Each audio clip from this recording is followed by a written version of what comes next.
So yung buhay po natin mga kapatid na worthless, sa tingin natin wala ng kabuluhan, idulog mo sa Diyos, sigurado bibigyan niya yan ng kabuluhan kapatid. Yung sa tingin mo, yung buhay mo patapon, ibigay mo sa Lord, isuko mo sa Lord kapatid, 100% gagawin niyang useful ang buhay mo. Gagamitin ka niya basta magpasakop ka sa kalooban niya. Alam niyo po ba mga kapatid na ang unang himalang ginawa ng ating Panginoong Hesus nung pumarito po siya sa lupa ay ginawa niya pong alak yung tubig? Ginawa niya yun mga kapatid kasi naubusan ng alak po yung kasalan na kanyang pinuntahan. Ang tanong po mga kapatid ng mga ilang preachers, bakit yun lang yung ginawa ng Lord na unang himala?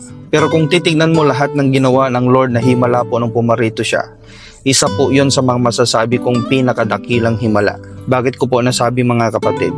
Kung sa kasalukuyan sana magpapagaling ang Panginoong Hesus, yung mga pilosopo po pwede nilang sabihin, nagkataon lang. Halimbawa, merong isang pilay, hinawakan ng Panginoong Hesus, naglakad. Yung mga pilosopo po pwede nilang sabihin, nataon lang yan. Mahilig kasi uminom ng gatas yan, kaya tumibay na yung buto-buto niyan. Or sabihin po natin mga kapatid, meron pong bulag, nadilat naman ang mata pero bulag, hinawakan ng Panginoon. Po pwedeng sabihin ng mga pilosopo, nagkataon lang yan. Siguro mahilig kumain ng kalabasa, kaya na-repair na yung mga ugat-ugat sa kanyang mga mata na nasira.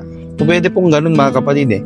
Pero yung mga pilosopo, kahit gaano kakapilosopo, kung yung tubig magiging alak, hindi mo kayang ipaliwanag yun kapatid. Kasi kung titignan mo kapatid, kahit gaano mo katagal i-stack ang tubig, 100 years man yan, 1,000 years, billion years, i-stack mo yan, tubig pa rin yan, hindi yan magiging alak.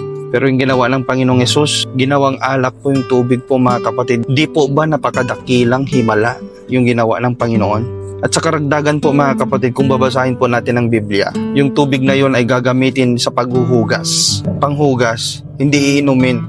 Ibig sabihin kung ikukumpara mo ang inumin at sa panghugas, of course mas malinis naman yung iinumin. Pero tingnan nyo po ang ginawa ng Lord, ginawa niyang bagong alak po mga kapatid. So yung buhay po natin mga kapatid na worthless, sa tingin natin wala ng kabuluhan, idulog mo sa Diyos, sigurado bibigyan niya yan ng kabuluhan kapatid.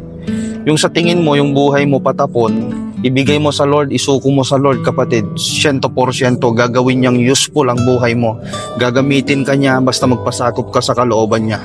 So yung ginawa po mga kapatid ng Diyos na unang himala ay masasabi ko na kahit sino hindi kayang ipaliwanag kung paano nangyari yun. Tanging ang Diyos lamang ang may kakayahan na gumawa ng ganon kapatid. Purihin po ang Diyos na buhay. Nawa po kapatid, meron kang napulot na aral sa bidyong ito. God bless you all.